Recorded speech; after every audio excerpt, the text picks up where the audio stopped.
Riyad en Arabie Saoudite avec vous. Leïla Fahim, la capitale saoudienne, est devenue en ce mois de novembre une galerie sans mur, disons-le.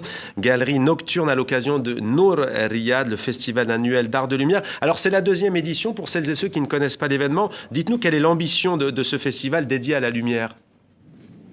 Écoutez, c'est un programme qui a été initié par Riyad Art et c'est un programme qui est ouvert au grand public. Donc c'est vraiment une générosité du gouvernement qui l'ouvre à tous les publics. Il y a une certaine façon de mesurer, disons, pour sécurité les nombres des gens qui viennent, mais autrement, ça a été disons, le festival qui vient de terminer le 19 novembre a vu quand même un public de 2,5 millions de visiteurs. Ouais. Beaucoup de monde pour cette deuxième édition, justement, public venu en masse pour découvrir les œuvres d'artistes venus du monde entier, mais aussi d'artistes saoudiens émergents. C'est une scène qu'on ne connaît pas forcément. Est-ce que vous pouvez nous dire quelques mots sur ces artistes saoudiens qui ont participé à ce festival ? Oui. Alors, les artistes saoudiens sont des artistes qui ont déjà commencé à utiliser la lumière comme un moyen d'expression artistique et qui ont été invités. Donc, il y a eu quand même un grand nombre d'artistes saoudiens qui s'y sont joints, comme Shono, comme, je dirais...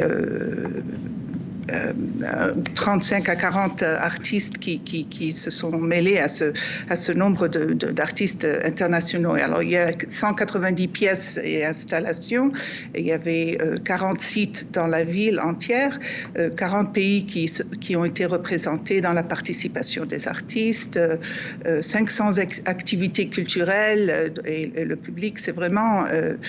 Alors, rappelons qu'il y a aussi tout un festival, au-delà de toute une exposition au-delà de ce festival qui se tient jusqu'au 4 février, qui retrace le rôle de la lumière dans un monde où elle peut symboliser le changement. Ça s'appelle d'ailleurs From Spark to Spirit, de l'étincelle à l'esprit. Justement, Leïla Fahim, dans un pays très conservateur comme l'Arabie Saoudite, souvent accusé à tort ou à raison d'obscurantisme, le jeu de mots, vous l'avez deviné, obscurantisme, lumière, on peut dire que c'est un sacré pari de relever toute cette lumière au cœur de Riyad. Oui, et la lumière joue un jeu quand même assez important. Donc, les artistes ont utilisé ce moyen d'expression. Disons, les arts, c'est un langage universel. Ils ont utilisé la lumière du point de vue en amenant un côté spirituel, en amenant un côté très technique, comme sculpture, comme installation. La lumière en elle-même elle sculpte elle-même les espaces, elle devient interne et exprime une spiritualité à laquelle on peut s'identifier. Donc, c'est devenu un moyen moderne, une expression moderne, contemporaine. On n'oublie pas que, en fait, la lumière, nous vivons tous avec des écrans et que c'est devenu un moyen d'expression sur tous les niveaux.